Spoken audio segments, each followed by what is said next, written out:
En préambule, vous verrez de toute façon après sur les slides qui ne sont que des illustrations d'appui. Il faut partir quand même d'une réalité, alors qui est une réalité très basique et très prosaïque, mais qu'il est toujours bon de rappeler, c'est que la structure énergétique de la consommation énergétique de l'Europe est une structure extrêmement fossile. Plus des 3/4 de nos utilisations énergétiques sont des utilisations énergétiques fondées sur directement les fossiles. Le taux d'électrification moyen de l'Union européenne, c'est 22% des usages, avec, on va dire, plutôt une pointe à 25% pour la France et pour les pays d'Europe orientale, plutôt un taux à 20%.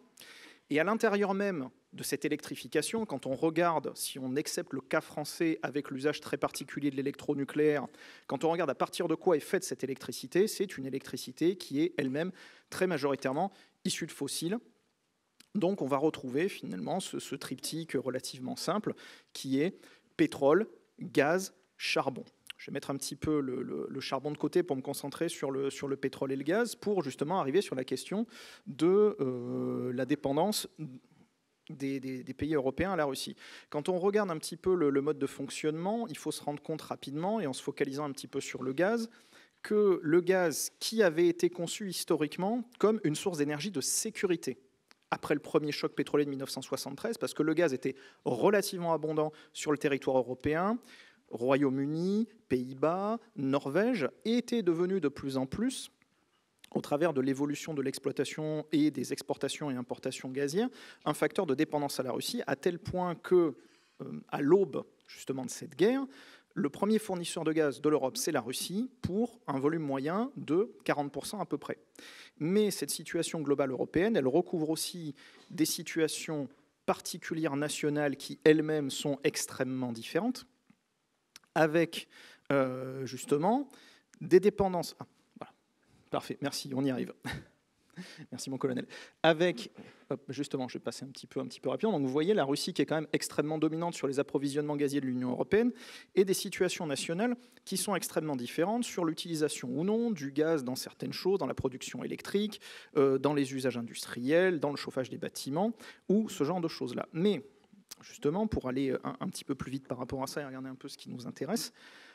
on est aussi sur une structure de la dépendance européenne aux hydrocarbures russes qui est multidimensionnelle.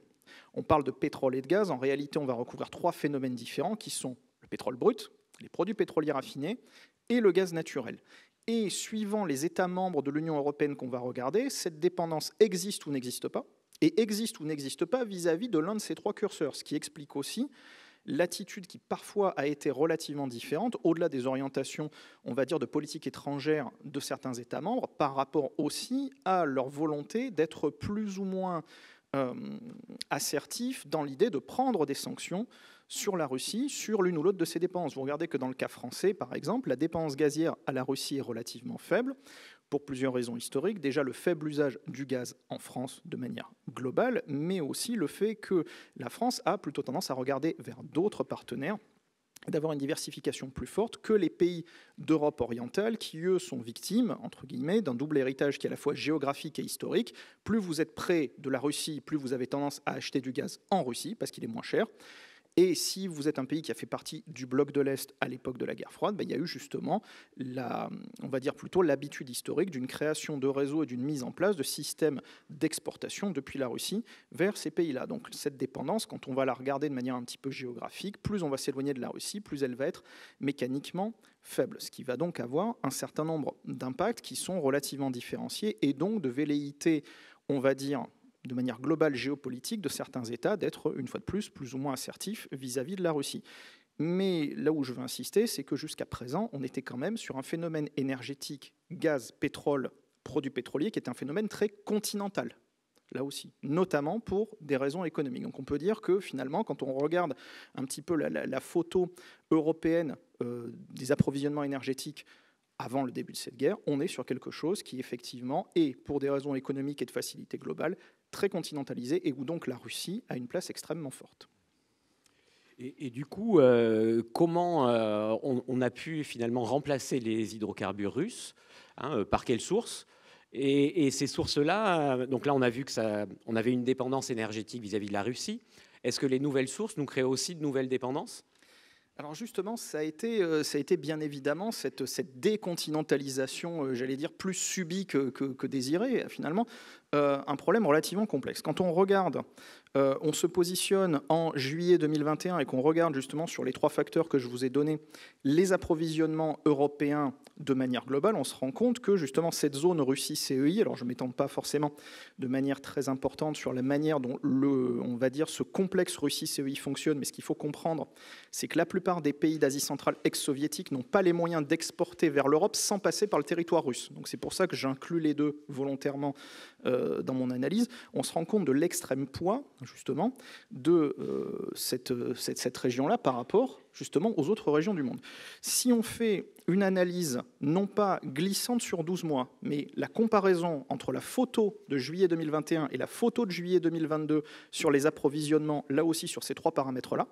on se rend compte que cette décontinentalisation s'est réellement opérée, avec une baisse extrêmement forte justement des hydrocarbures, surtout terrestres venus de Russie, une augmentation très forte à la fois de la zone atlantique, mais aussi et surtout, ce qui est très important, c'est de la zone de Golfe arabo-persique et au-delà du Golfe arabo-persique, de la zone globalement de l'Indo-Pacifique,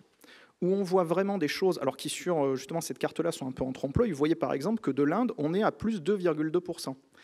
Oui, mais je vais tout de suite pondérer ce que je viens de dire ou le compléter, c'est que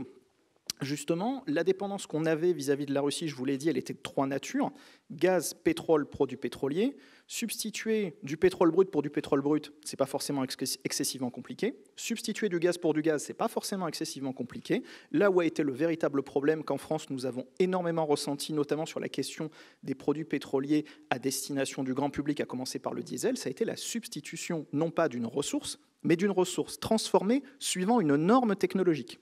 Et là, l'Inde, comme vous voyez justement sur l'évolution de ce graphique, qui là pour le coup est glissant entre janvier 2022 et octobre 2022, l'augmentation extrêmement forte des importations de produits pétroliers raffinés depuis l'Inde, pour une raison très simple, c'est qu'on a eu énormément de chance. En 2020, l'Inde a décidé d'aligner ses normes de production carburant sur les normes de production carburant européennes. Et donc là, on se rend compte que cette décontinentalisation des flux énergétiques, elle se fait sur une question de ressources, mais elle se fait aussi sur une question de normes et de technologie. Donc là aussi, ça crée de nouvelles dépenses, alors qui sont des dépenses relativement complexes. Pour l'instant, l'Inde est en surcapacité de raffinage, mais les projections justement de la croissance de la demande nationale indienne nous laissent à penser que c'est une situation qui ne pourra pas être pérenne au-delà du moyen terme. Donc là aussi, mais là où je veux insister véritablement, c'est sur cette vision de décontinentalisation. Il fallait évidemment que je bute sur le mot à un moment ou à un autre.